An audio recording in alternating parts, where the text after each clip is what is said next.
Hello and welcome to In the Roud.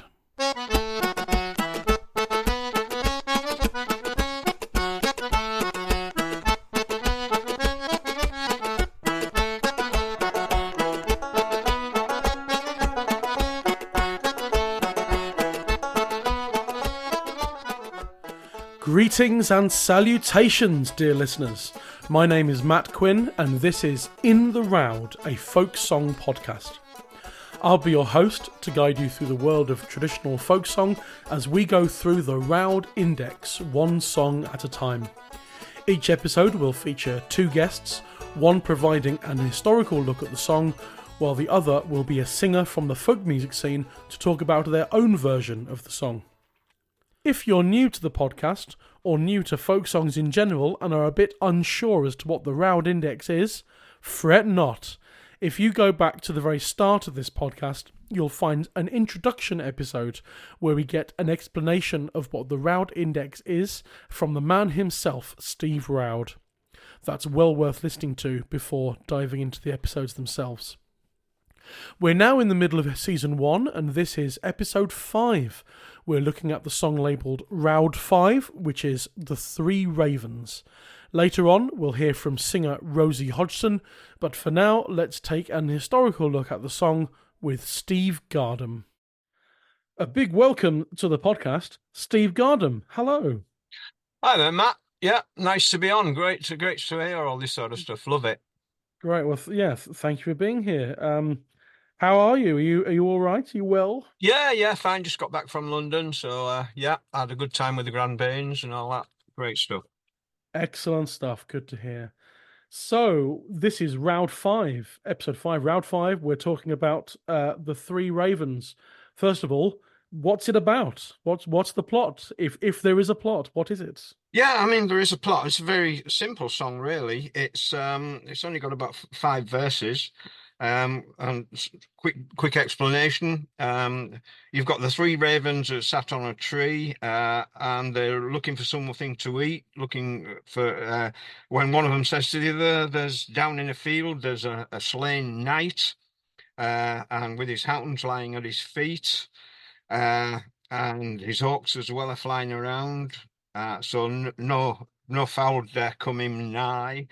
But there's a fallow doe comes down, as great with young, so pregnant doe, literally translated here, who lifts up his bloody head and kisses his wounds, and then carries him on her back to an earthen lake, and buried before the prime, and then she dies herself.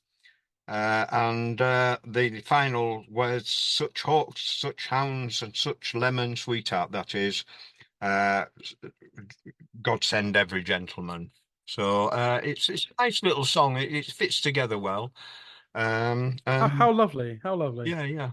Is there anything you want to mention about this song before we dive into the history properly? We've really got, this is Roud 5, and at the moment it's Roud 5 anyway, and it's 3 separate songs. We've got the 3 ravens, which is what we're talking about mainly, and then we've got the Scottish rewrite called the Twa Corbies, and then we've got the American minstrel song, which is the 3 Old Crows. So they really should be counted as 3 separate songs, really. We're recording this episode in advance, but by the time this episode goes out, that might have been changed. That might have been decided whether to give it different things don't happen that quickly, I'm afraid.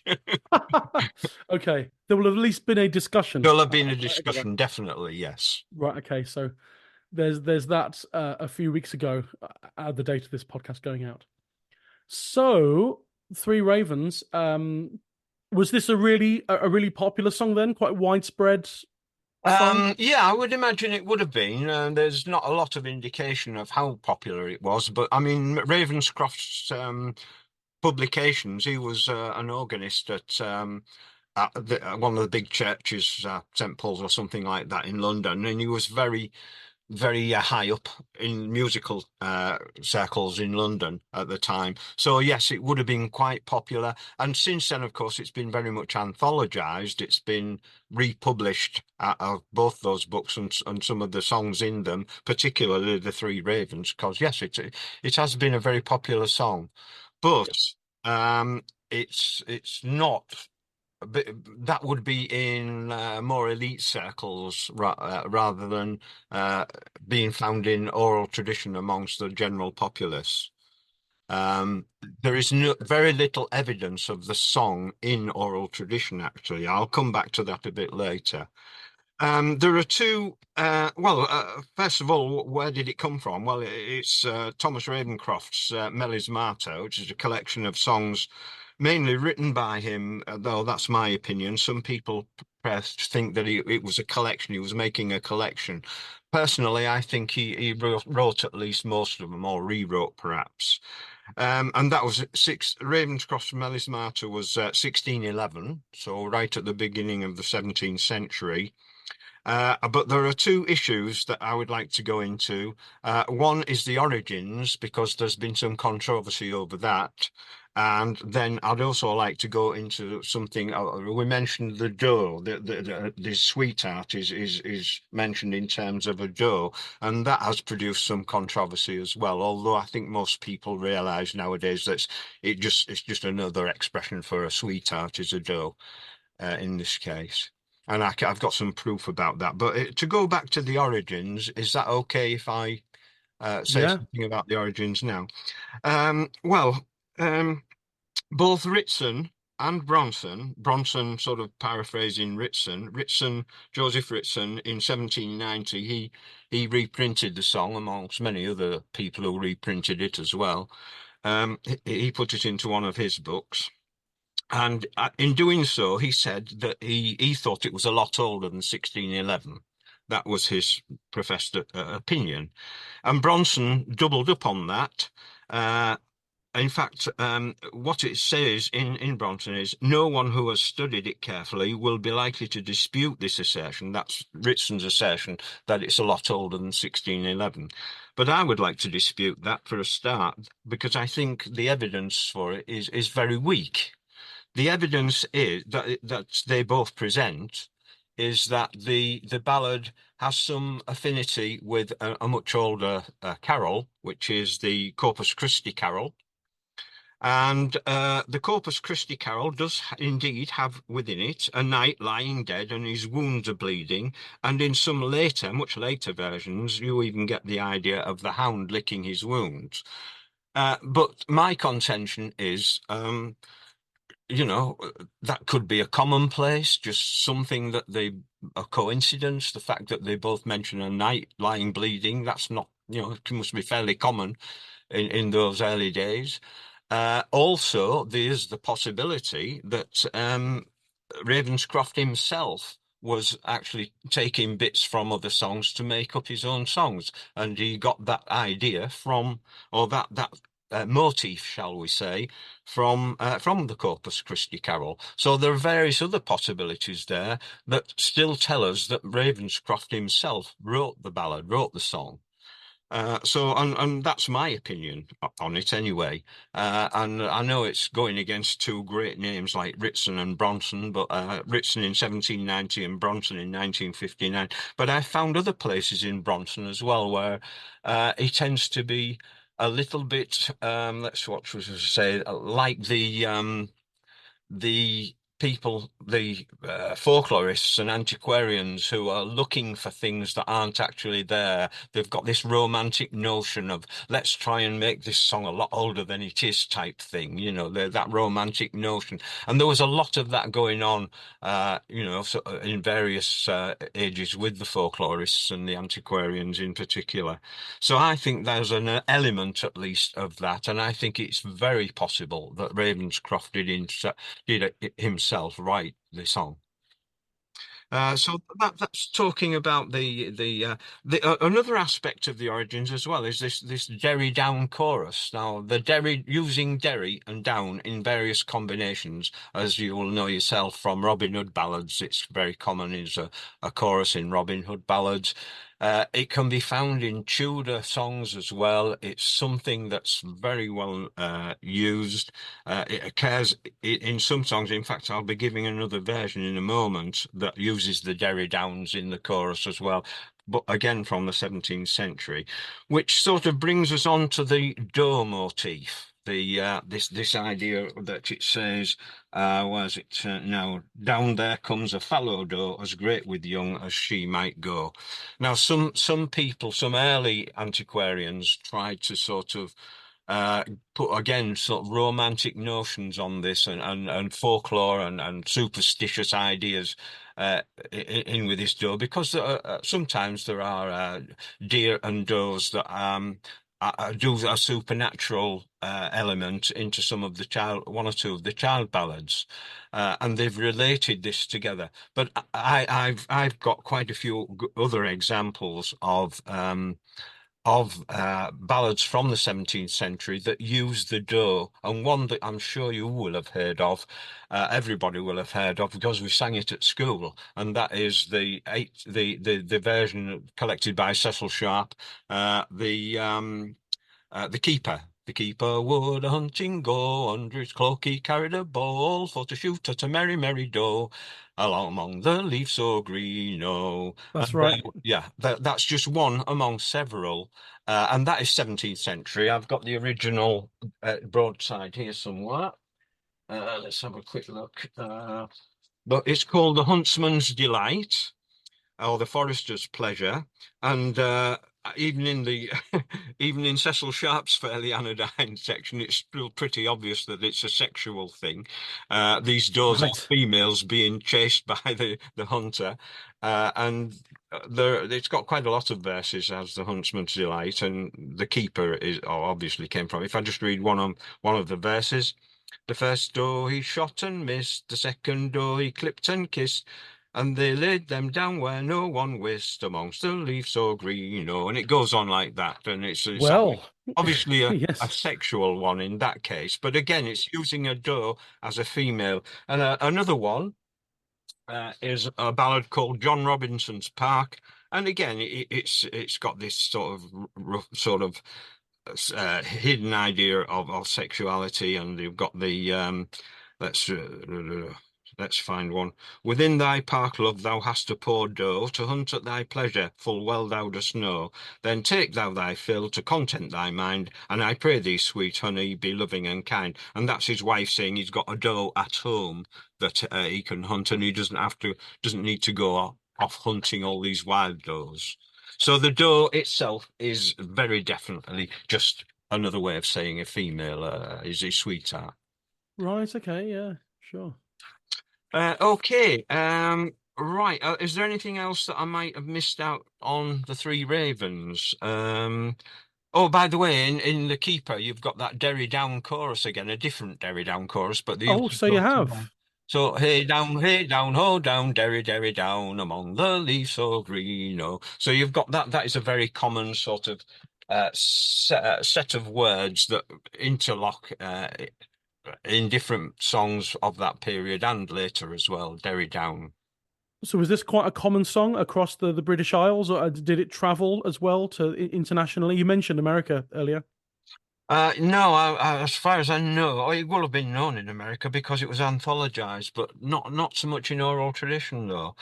In fact, it's very rare in oral tradition as the initial Three Ravens, the actual song itself, the Three Ravens, as opposed to the other two I mentioned.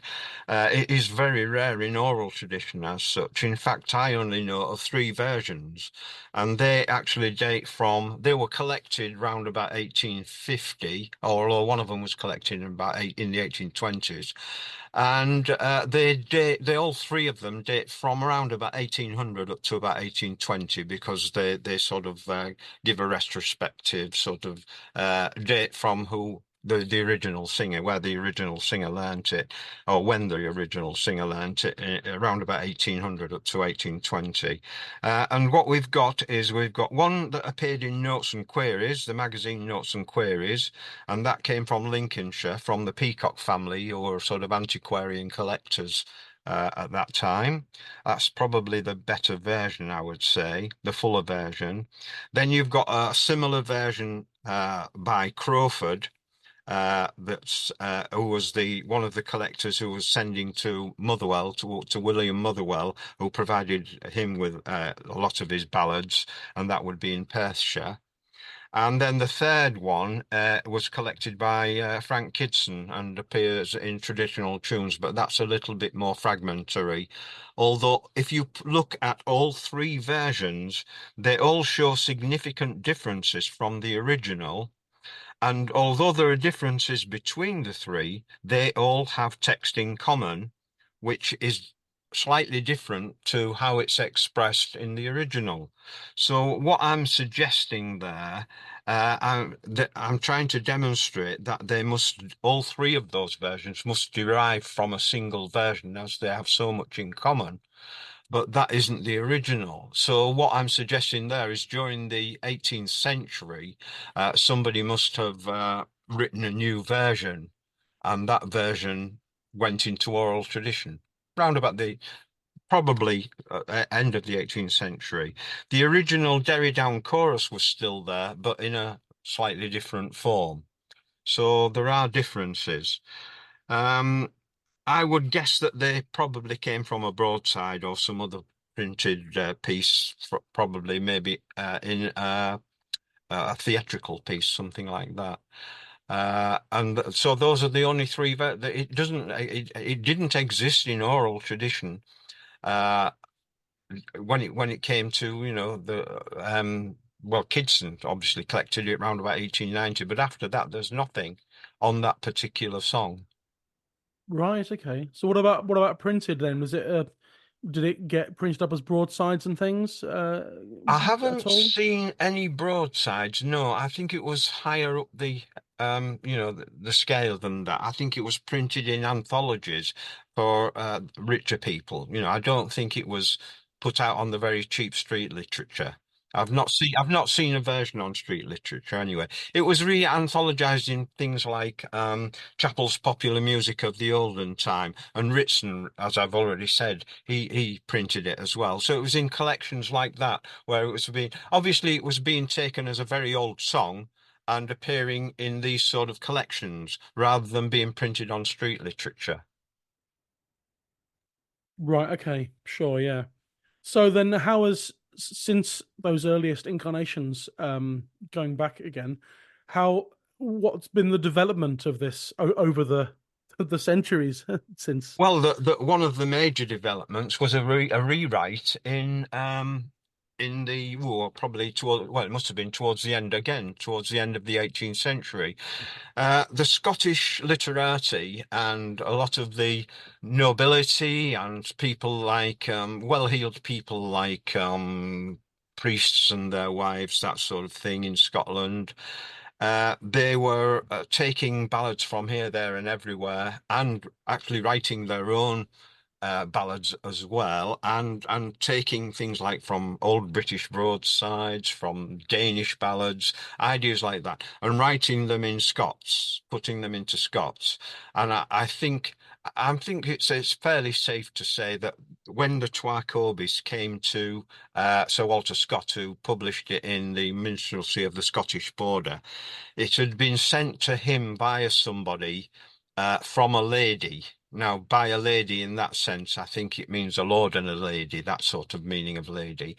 And it had come through somebody else. I can't remember who it was, a ladle or someone like that. It had come through to Scott, and he had published it there. Scott himself was a little bit skeptical of it, and said it wasn't actually the Three Ravens, but it was some sort of I don't know, I can't remember the wording. It's given in child what Scott said about it. But since then, that of course, that ballad has also been well anthologized since it appeared in Minstrelsy of Scottish Border, and to a degree that song has gone into oral tradition as well, but not massively. I think it's known in America, but again, nearly all of the recorded versions of that are by revival singers as well, just like the Three Ravens is. Yeah. And so that's Scotland then, the Twa Corbies. And then you mentioned the three crows, three old crows. That's Is right. that is Well, that where it is in America then? that's right. Well, that came from America, um, and there are obviously traditional versions of it in England, but coming over back over from America, it's quite odd, is this one really? The earliest versions I've got of the Three Old Crows are two from minstrel songsters by one by Frank Converse's songster, and the other one is Frank. What's the other chap's name now? Another minstrel booklet. Um, from the from both of them are dated 1863. But then very soon after that, it became quite popular and got itself and became known as a student song and got itself into all of the student songsters. So very popular, and then from there, obviously, into oral tradition in America and over here as well to some degree. Um, the earliest versions that I've got from these two songsters from 1863 have the basic four verses. And I'll say what those four verses are in a minute. Um, they also have the two minstrel versions also have added material, like a farmer comes up with a shotgun and shoots the crows, that type of material. The silly sort of stuff you might expect from minstrelsy, from the minstrels Right, yeah. shows. But when it got into the student songbooks, basically you just had the four bare verses that came from the Three Ravens and the Twycorbes. Um, what else is also evident from that is what is called lining out, and what that is, it's a sort of Mickey taking of the preachers in America, and they did lining out. And what they did is they would speak a line of a song, and then the whole congregation would sing the same line. Oh Uh, yeah, yeah. yeah, that was in chorus, and that was quite common in America. And they did that with this song as a sort of I don't know, a burlesque, if you like, of these church sermons and church performances. And so the minstrel and the later versions, nearly all of the oral versions, in fact, have this lining out where you get this spoken line and you get the sung choral line following that. So you got there were three ravens sat. Oh, sorry, I'll go take that. There were three crows upon a tree. There were three crows upon a tree, in that sort of style. And Right, that's okay, the yeah. singing bit is where all the chorus came in. Now, what is unusual about all of them, which I hadn't noticed previously, is when you actually compare those four verses. I'll actually say them out if I can find them. Yes, I've got them here. Yeah. Right. This is from probably the earliest one from 1863. And this has got two crows, and the other version has got the three crows in, funnily enough, both from 1863. Anyway, this is these are the four verses, and these are the four standard verses that occur in every oral version, every printed version of this. They are standard across the board. Words slightly as you would expect in some of the oral versions. Okay. There were three crows sat on a tree, and they were black as black could be. Says one old crow unto his mate, what shall we do for bread to eat? Then up did rise the other crow. That's the extra bits there. We won't bother with them. On yonder field his horse lies slain, who has been only 3 days slain. We'll light upon his bare backbone and pick his eyes out one by one. Now, those first three couplets there are all from the Three Ravens, but Yeah. the last couplet, the picking out his eyes one by one, is actually from the Twycorbes. So whoever wrote that was taking material from both songs, both separate songs. Wow. Okay. Yeah. So Yeah.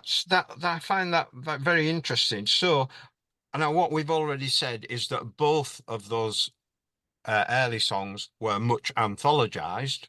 They've been written, printed in many books, and whoever actually made up this American version was using bits from both the separate ballads, which is quite interesting, really.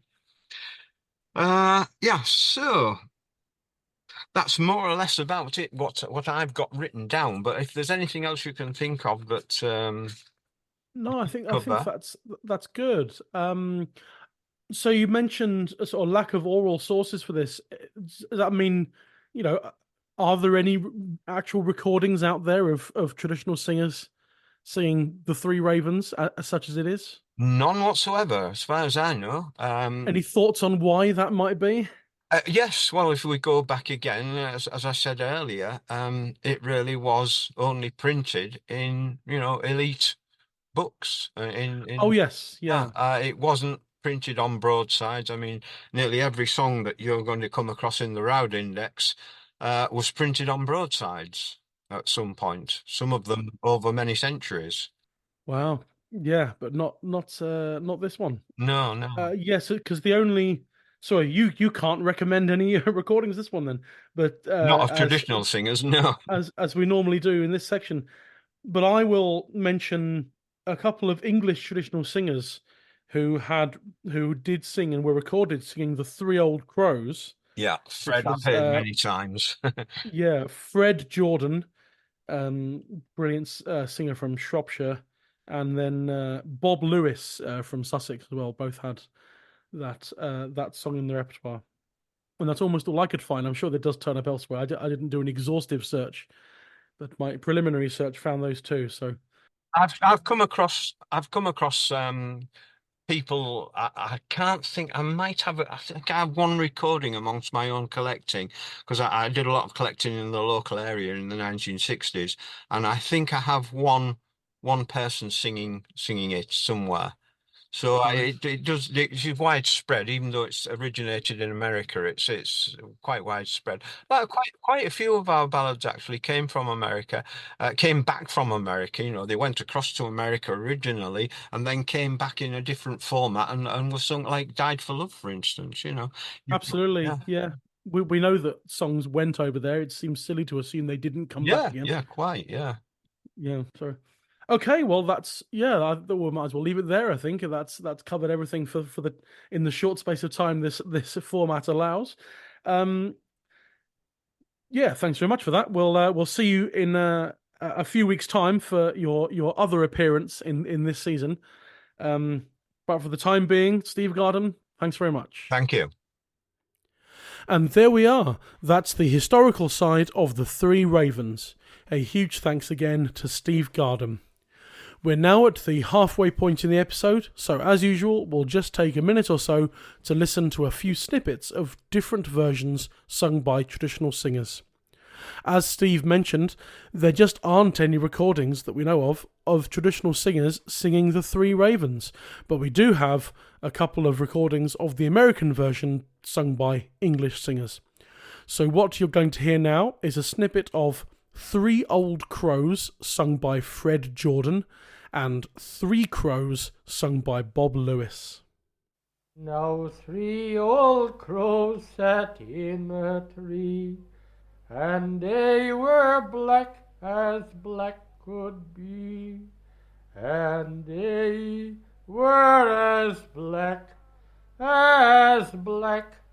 could be. Said one odd crow unto his mate, "What shall we have this day to eat? What shall we have this day to eat?" 3 old crows sat on an oak. They were as black could be. Old thing. 3 old crows sat on an oak. They were as black could be. Old thing. Says one black crow unto his mates, where shall we go for food to eat? Old thing. Says one black crow unto his mates, where shall we go for food to eat? Old thing. Oh, let's go down to Alfie's barn and feed ourselves on rotten carn. Old thing. Oh, let's go down to Alfie's barn and feed ourselves on rotten carn. Old thing. And you can find the links to those tracks and the albums they're from in the episode notes. On to the second half. To chat about the song from a singer's perspective, I spoke with singer Rosie Hodgson. Welcome to the podcast, Rosie Hodgson. Hello. Hello, Matt. How are you? Hello. Well, I'm very well, thank you. You're the first podcast host to ask how I am. Well, Not to diss the previous guests, but there's always me asking how they are. Oh, and I'm very well, thank you. Doing pretty well. And how are you? I'm very well too. Thank you very much. Good stuff. Good stuff. Yeah, great to have you on the show, on the podcast. I mean, you're normally a Sheffield resident, such like me, but you are in distant climes. I am. I'm in sunny Sussex at the minute. Which is where I'm from as well. So it's lovely to have a fellow Sussexian, if that's the term. Sussex Ian. I can't think of any other what it might be. Sussex is short for the South Saxons, so I think with the Sussex Saxon that would be good. Oh, okay. Yeah, Sussex Saxons. Excellent. Right. Well, glad we got that cleared up. Great. Well, so first of all, tell us about yourself and your sort of history of folk music. Did you sort of discover it, or were you brought up with it? What's your story? So I did grow up in West Sussex, and my parents were both folk singers and involved in Northwest Morris. So I spent most of my childhood being dragged around festivals and things. And my parents were both great singers. My dad had a great voice and sang a lot. He was really one of the main singers in the side. And my mum and him used to sing in a 4-part harmony group just for fun. And so I grew up with it as my everyday music. Fantastic. At what point in your life did you think this might be a sort of profession, this our self-unemployed life? You know, when did that come into your brain? It was a very slow process into me having the non-job that is a folk musician. So yeah, I just started playing a lot, and in our social setting. So I'd play after Morris and things, and I'd sing a little bit, and then my Morris side were instrumental in encouraging me to sing traditional music, and very patient with me, and just really were a proper folky family for me, and really just boosted my confidence a lot. I started writing my own songs, and I started singing them at open mic nights, and then I thought, I'd like to do more of this. And I went to BIM in Brighton Institute of Modern Music, as it was at the time. And I did a year there. I can't say that it did much for my musical ability, but it was nice to go and be around lots of lovely young musicians from all types of areas. But then I really did just feel that traditional music was for me. And I just carried on, really. I just kept going, and really the point at which I decided I wanted to do it professionally was the point at which I met Rowan through Georgia Lewis, who also went to BIM with me. So Georgia introduced me to Rowan, and that was it, really. This is Rowan Piggott. Yes. A lovely man who I'm sure will turn up at some point on this podcast over the course of its life, depending on how far this goes. That's cool. I didn't realise that you in Georgia did BIM, because I'm from Brighton, as you know. Listeners might not. I'm from Brighton, and I knew of BIM, and I vaguely considered attending BIM myself, but then I did not in the end. Yes. Well, you saved yourself the £9, Matt. Oh, lovely, excellent. So my parents £9, rather than me. Hello, parents. But I agree about the surrounding us. Even if what you sort of get out of it isn't that helpful, the whole just the idea of surrounding yourself with other young musicians is such an incredibly sort of important part of anyone's sort of upbringing in terms of music. You know, I did the Newcastle University folk degree, and I got lots out of it. But one of the biggest things was just the fact that I was surrounded by so many other people my age playing music. You know. Yeah. I think in the way in which it wasn't the best is that maybe it was a bit more competitive than I feel I like in general. It was sort of trying to produce musicians rather than encourage musicianship. And so I think it would have been better for me maybe not to go in that sense, in that I am a very collaborative person. Right, sure. And BIM doesn't really focus on folk, does it? It's from what I could tell, it was more sort of rock music and. Yeah, it's like rock and pop, but I was very welcome there. I was very welcome, and it was lovely to be in Brighton, and ultimately has led to me doing it anyway. And yeah, it succeeded in some ways. Well, exactly. Everything comes back in the end in some format, you know. So that's great. And so you and Rowan Pickett sing together as a duo sometimes, don't you? I've seen you. Yes. Do bits, and the band The Wilderness Yet as well with Philippe Barnes. Mm-hmm. Also a lovely man. Lovely man. no, carefully curated my lovely men. Well, indeed. Yes, I know Philippe Barnes well. We have a tradition of eating donuts on Sidmouth Beach every year at the Sidmouth Folk Festival. Philippe and I have been doing that for many years, which is great fun. But I digress considerably. We've moved from you to me and Philippe eating donuts. Right. So this week's song is Roud 5, The Three Ravens, which I know you sing. You said you sing with Rowan and with Philippe in The Wilderness. Yes. So how, where, or how, and when, and all other questions, did you come across this song? Where's the origins of this song for you? Well, it was one that Rowan knew and suggested that we sang together. I think he maybe originally heard it because he was a choral singer. I think he originally heard it sort of in a more classical environment. And I just fell in love with it. I love early music anyway, and it just has that feel about it. I knew some other songs that I think are related to it in some ways, so it felt very familiar to me. And I just really loved how old it sounded and quite unusual in its own way. So that's why we decided to sing it.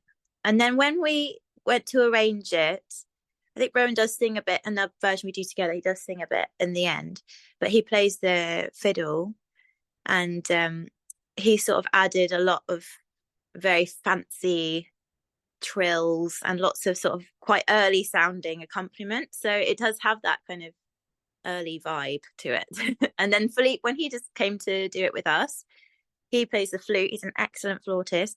So he just added to it, and it just really boosted this kind of early feel to it. And I love that because it's quite different to other things we do in our set. Sure, yeah. Interestingly, yeah, the sort of early music and sort of it's this one seems to be adopted in sort of early music circles and the classical circles, because this was, as we heard Steve Gardham saying earlier, that this wasn't a song that was particularly common with sort of traditional singers and the lower classes. This was more of a song that was printed in anthologies for sort of the sort of posher people in a way. And so I wonder what the connection there is with that. I feel like if you know the song like Down in Yon Forest and things, which I know from the Voice Squad. Oh yeah. I think that's got a similar feel to it. I definitely feel it has this very old aristocratic sort of political feeling of, noble families being close to God and sort of the divine right to rule and things, that sort of the old idea of chivalry and things, the idea that these knights are somehow Christ-like. I feel so there is a bit of uneasiness me singing it sometimes because of that, but it is a beautiful song. But I do think there is a Christ allegory in there. Sure, yeah. I mean, that's not something Steve picked up on at all. So, I mean, that's fine. Everyone can pick up what they want in songs. Then there isn't. I guess at one point there might have been a hard and fast thing about this song is about this. Yeah. In 1611 or whenever it was that Steve mentioned, Yeah. but nowadays I think it depends. We have no real way of knowing. Oh no, not at all. No, it's but yeah, I do see this idea of this knight being so loved by his hounds and his hawks. This sort of like disciple idea of being watched over and being loved, and then also a fallow doe with child, that this really pure innocent creature, this, and does are a symbol of maternal love and purity. This idea that she's picked him up and carried him and buried him and taken such good care of him and like licked his wounds as well. This idea of this sort of washing of a body that has been desecrated, sort of, and then she buries him and dies herself. She sort of sacrifices herself in order to take care of him. I feel that must be some kind of Mary sort of allegory there. I don't see how it couldn't be in some ways. Sure, yeah. I love it, really. And that then links it to the Corpus Christi carol, I guess, doesn't it? Because it does. Of what the word Corpus and Christi mean. Absolutely. So we also think the Corpus Christi carol as part of our winter sort of album. And yes, it's got this idea of a knight that's wounded and a woman is watching over him. And obviously at the end of Corpus Christi, it does explicitly say that, it's about Christ. So it has this sort of the same themes in it as it goes through. And I just feel it has the same sort of reverence to it as the Three Ravens. So yeah, I do feel that could be connected in some way. Yeah, it's interesting with the some songs that have the same Roud number but are quite similar, but at the same time some people feel they are different songs. Yeah. And then you got because actually I just looked this up while I was saying that Corpus Christi carol actually has a different Roud number, which is so they have the powers that be. Steve Roud, Mr. our Lord in heaven, Mr. Roud, has decided that it's a different song in his information. He's Roud 1523. Yeah, I mean, I do agree. I think it's a different song, but it just has the same feeling for me. All of these, they sound, reverential in some way. Yeah, and then and they both have the. I mean, yeah, it's about Christ, but you get in that bed that there lies a knight, and so you get the knight thing, or the keeper, or the knight, or the the king, or whoever, and yeah, so there's enough sort of similarities. It's a bit like we had it in episode 3 with the Seeds of Love, because there's, I mean, Seeds of Love and Let No Man Steal Your Time or Sprig of Time are both Roud 3, but I've spoken to people since recording that episode, and a few people I know are adamant that they are different songs and should be different Roud numbers. Yes. Take it up with Steve. Take it up with Steve. Yeah. Well, Steve Gardham does do that, because there's he said there's they recently, at the time of recording, had a trad song forum meeting, a discussion about whether a particular, I don't think it was Seeds of Love, but a particular song should actually be 2 different Roud numbers rather than the 2 ones being the same. So in some point in the future, there might be a new Roud number with a previously included song, So it's never a finished project, the Roud Index. It's a living index. A living, breathing thing. Yeah, absolutely. I mean, down in Young Forest, Corpus Christi carol have the same Roud number. That's the same song as far as they do really feel the same, those two. Yeah, and I just love them both. I really do. Do the Three Ravens and the 12 Corbies have the same Roud number? I think, because they are very similar. I think aren't they do. I'm just gonna look that up via the power of the internet, folks. Yay. A massive shout out to the website Mainly Norfolk. Oh, love that It's a website. massive resource. Every day. I actually had an email from Reinhardt, who runs Mainly Norfolk the other day. Lovely man, another lovely man, it seems. And if anyone doesn't know, Mainly Norfolk has it's a database, essentially online database of English folk music and other good music, as he calls it. And there's a page for every folk song that has been recorded by like a traditional singer or a modern singer, and it's got some lyrics for different versions that have been sung, but also it's got a mention of a very comprehensive list of who has sung it and on what album, and also that section of the sleeve notes from each album about the song. So you get lots of information right at your fingertips. And I've just looked up the Three Ravens, Roud 5, and I think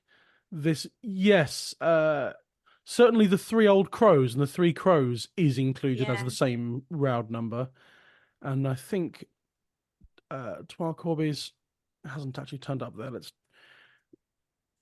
I had the most amazing mansplaining incident when I was singing this song in London at one time. I introduced it. I was like, we're going to sing you the Three Ravens. And quite often people think this is a version of the 12 Corbies. They're quite similar songs. And we sang the song, all fine. Got off the stage and then interval, and a man came up to me with a little piece of paper, and he'd written down Twa and Corbies. And next to Twa, he'd put 2. And next to Corbies, he put Crows. He's like, this is how it's not the same song, because 12 Corbies means 2 crows and the Three Ravens means the Three Ravens. He's like, I said it was a similar version. I didn't say it was the same song. And in fact, I hope that person listens to this podcast, because then you'll find that the Three Crows or Two Crows is in fact an American version of the Three Ravens. He was very insistent about it. 12 Corbies, Mainly Norfolk actually has a separate page for the 12 Corbies, but it's still Roud 5. Mm-hmm. So yeah, I mean, as Steve was saying, it's kind of a rewrite of Three Ravens from the Scots kind of general sort of ethos of things. So yeah, it's interesting that how there's essentially 3 versions of 3 kind of almost separate versions that are the same thing. The Three Ravens, the 12 Corbies, and the Three Old Crows, or Three Crows as well. That are 3 very distinct nationalities. Yeah, Three Ravens being sort of Englishy, 12 Corbies being Scots, and then Three Old Crows or Three Crows being American. But at the same time, that's it. There seems to be that, and then variations on that, which I'll mention a few of later on. It's just it's a fascinating thing. Well, it's just lovely to see how it travelled and then just sort of lived its own existence somewhere else and became, it's just a lovely example of living tradition, isn't it? Absolutely. And one of Steve's points earlier was that there's a version that he found that claimed to be one version, but it might have been claimed to be the Three Ravens, but it had verses from the 12 Corbies and the Three Old Crows in it. So someone must have heard the other 2 versions and compiled that one out of it. Well, that is how I work. I mean, every time I do this, I do think of you, Matt. When I go onto Mainly Norfolk, which I do most days, I go down the list of lyrics on the bottom from all the different versions that they've collected. Yeah. And I pick my favourite verses and I put them in the song. And I think of you when I do it. Why do you think? I remember you. Why do you think of me? Yeah, well, I remember once that you said to me something like that you really like to sing songs sometimes with the mistakes from the source recordings in them. Oh, I see. And I think of us being like the 2 ends of the horseshoe in some ways. It was like you were like a you have a conservationist streak, and I have a I don't know what you call me, but I'm such a I pick and choose the verses and then I just put them all together. Sometimes making a weird song. it's kind of interesting because I do that, but I also like the sort of mixing and matching of verses just to create your own personal version.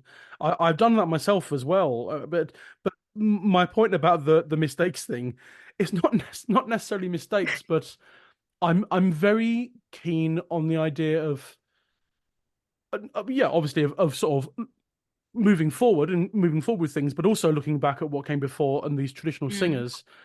And because there are some that are, I mentioned, I realized I never explained it on episode 1 when Steve Roud was talking about Raggle Taggle Gypsies, the idea of mondegreens. I mentioned mondegreen, but I never actually explained what it is. I'm sure you're aware of mondegreens. Yes. Well, is when you hear words, so you hear the lyrics wrong, and then you take those away instead of the ones that were actually sung. Is that a mondegreen? A mondegreen is essentially it's just a mishearing of a phrase, and it stems from, it was coined by an American writer called Sylvia Wright, because she had a childhood memory of her mother and the Scottish ballad of the Bonny Earl of Moray, and there's a phrase in it, ye highlands and ye lowlands, oh where have ye been? They have slain the Earl of Moray and laid him on the green, is what it is. And she'd thought it was, they slain the Earl of Moray and Lady Mondegreen. and so the word mondegreen now means just, a mishearing, but it sounds like something else that actually makes sense. I love that. So where I sing Willie Winsbury sometimes, and my lovely friend Sam, also a lovely man, Sam Proctor, he heard, have you had any sore sickness, as have you had any sausages? And that's what I think of every time I sing that song now, and I've had to change it to long sickness. So that I don't actually sing sausages. Yeah, I mean that's exactly mondegreen. That's exactly what it is. I'm pretty sure I remember John Bowden talking about the song Copsham Fair, and he got it from Steel I Span, and there's a line, there's a balancer here and a fiddler there and a conjurer and whatever. And it was only years later when he sang it with Maddie Pryor once that she said, it's not balancer, it's ballad singer. And this was years after he recorded it with Bellowhead. So yes, things can turn up. I was trying to think of another one, but anyway, that's the mondegreens.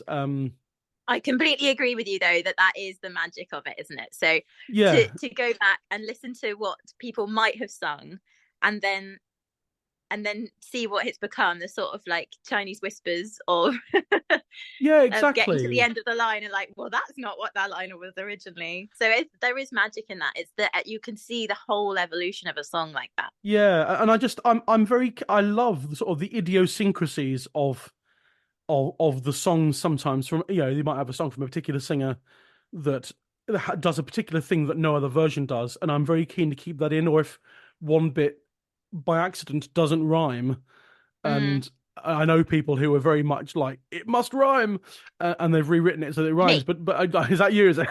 Yeah. It's like if it doesn't rhyme, it's wonderful. My dad, hello dad, sings or did sing a version of a song that was from a singer called Percy Ling, and there was a rhyming couplet in it, a non-rhyming couplet of yes sir, I have two. One is for you and the other is for me. And I think that's magical. And I'm not going to change that for love or money, And I just remember there's a recording of a singer from Suffolk, I think. One of those two, called Jumbo. Delete as appropriate. In the editing. Yes. Jumbo Brightwell, who sang a version of a song, I can't remember which one, but there was a couplet in it of, she went down to the town for a new suit of clothes and dressed herself up from her head to her feet. I love that. Yeah, you're totally right. There are those kind of idiosyncrasies. That's an obvious kind of non-rhyming thing where the rhyme is there. But even just like certain bits, idiosyncrasies in terms of that bit doesn't scan quite as well, or you have to add an extra half a bar to get that. And I'd much rather preserve that kind of idiosyncrasy rather than just iron it out and make it into static sort of 4-bar phrases. Yeah. Just because that's the way our brains work. But I'm in both camps. I like, obviously happy to if things evolve and move on, but I'm very keen to not forget the sort of strange evolution that came before as well. Yeah, absolutely. No, I do completely agree with you. Good. Phew. I'm not just talking out of something. Anyway, back to this. So the 3 Rauds and 3 Old Crows and things. And I know that Jim Causley had I'll mention Jim later on, that had a version called the Blackingstone Ravens. I didn't actually look this up, Jim. If he listens to this, he might enlighten me on Blackingstone, whether that's like a specific Devon thing, because that's on an album called Songs of Dartmoor or Songs of Devon. And so I wonder whether Blackingstone itself is like a more sort of county-specific reference of which I am unaware. Being from Sussex, Indeed. So we've waffled a bit, but I think we might have actually come to we might have why we're waffling might be because we've exhausted what there is to say. Unless you've got anything else to say. No, I mean, we were talking versions, weren't we? And I don't really have any. Oh yes, have you? So I say normally at this point we get the singer to recommend some recordings of some other revival or modern folk singers, or other genre version, other music genre version as well. Yeah. So the only version I listen to regularly is a version by Andreas Scholl, who's a countertenor. And he recorded an album of folk songs, which generally does kind of, I don't want to say grate on me, but it doesn't sit right sometimes with me. The idea of, I have a bit of a, I don't know what, it's not a problem. What's the right word? I have a bit of a, I don't know. Trouble. I have a bit of trouble sometimes listening to folk songs I know in a sort of more formal style.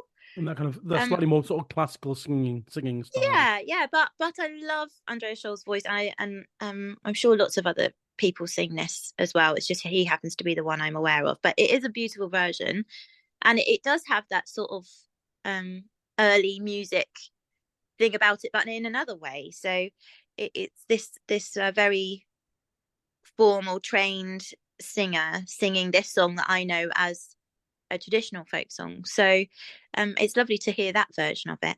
And I think Steve mentioned, that it was probably not a song that, the lower classes, working classes would sing. So yeah, he was saying that that it didn't really get printed up on broadsides and broadsheets, and consequently, sort of the people, as it were, didn't really pick it up in the same way that Seeds of Love. Steve Roud said the Seeds of Love was potentially known by every serving maid in the 18th century.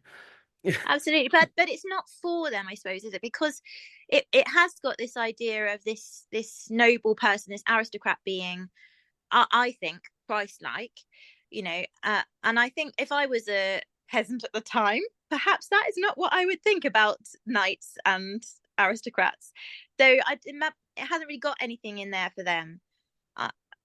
If I was living at that time, being absolutely destitute and at the hands of incredibly I can't think of the words. I'm sorry, but I've lost my thread there. But we'll leave that there. Yeah. I just think there's not as much in there for people as maybe the Seeds of Love has. Yeah, I know what you mean. Yeah, I have that slight trouble with sort of folk songs sung in a classical style.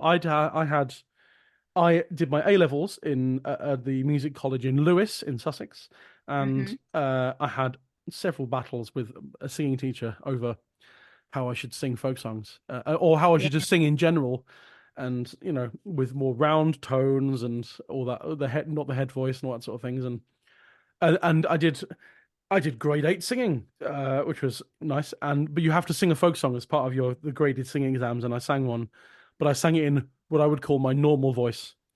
Yeah. And I got 20 out of 21 for that. I was very pleased. But Very good. we got the feedback and the notes from the examiner, and he wrote, the nasal quality of the voice was most appropriate for this kind of song. So, Well done, you and thank your you, nose. thank you. I put on a very nasal voice for that song. I'm not going to give you an example, a rendition now. No. But you recommended that version. I'll have to look that up. I am unfamiliar with that, but I'll be a good one to hear. I'm going to mention some 3 or 4 more English folky versions. Jim Causley, as I mentioned, on his album Songs of Dartmoor, Jim Causley and Friends with Blacking Stone Ravens. That's a nice variant on that one. Sticking with Jim Causley, The Devil's Interval was the harmony trio he was in for a long time with Emily Portman and Lauren McCormack. I think they're wonderful.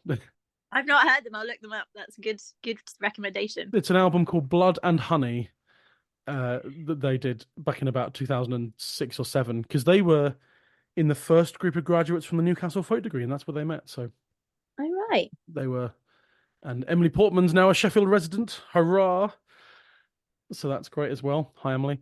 And anyway, the Devil's Interval with that's the Two Crows. They sing the Two Crows. I'll also mention a Twa Corby's. Steel I Span did Twa Corby's with Maddie Price singing lead on the album Hark the Village Wait, which is a really nice atmospheric version. John Bowden and I on episode 1 were talking about Steel I Span and their version of Raggle Gypsies, Blackjack David.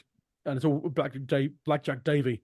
And yeah, the Steel I Span are very good at that kind of really kind of folk rockiness, but also very atmospheric folk rock arrangements. And their Twa Corby's is like that as well. And also, keeping it in-house a bit, we heard Brian Peters as the singer on episode 2. He did a very good version of the Three Ravens on his album, Songs of Trial and Triumph. And that's always recommend Brian Peters' versions of things because they're very well researched and very well sung and performed. He's a very reliable man and a lovely man. Everyone's lovely on this podcast. So yeah, anyway, I'd recommend Jim Causley twice, him on his own and Devil's Interval, Steel I Span, Twa Corby's, and Brian Peters' Three Ravens. As the links for those will be in the episode notes. And if I can get a link from you, Rosie, for the one you mentioned, I'll put a link to that in the episode notes as well, so people can find that one with ease. Okay. And I think we've reached the end point. So you will hear in a minute. We'll hear the version that you sing because you've graciously provided us with a recording of you singing it unaccompanied, and look forward to hearing that. Well, I've already heard it. I know it's great, but hopefully everyone else is looking forward to hearing it. Well, I look forward to eating donuts with you and Philippe on Sidmouth Beach. Oh yes, absolutely. At Sidmouth, yeah, we can. I mean, normally Phil Wilcox is involved in this as well. It depends if he turns up or not. But we're more than happy for other people to come and eat donuts with us on Sidmouth Beach. I think you just made it into a thing. Everyone's going to turn up with a little bag of donuts. This is going to be a tradition. We're the entire attendees of Sidmouth Folk Week on the beach eating donuts. Yeah. The donut shops will be so happy. I know.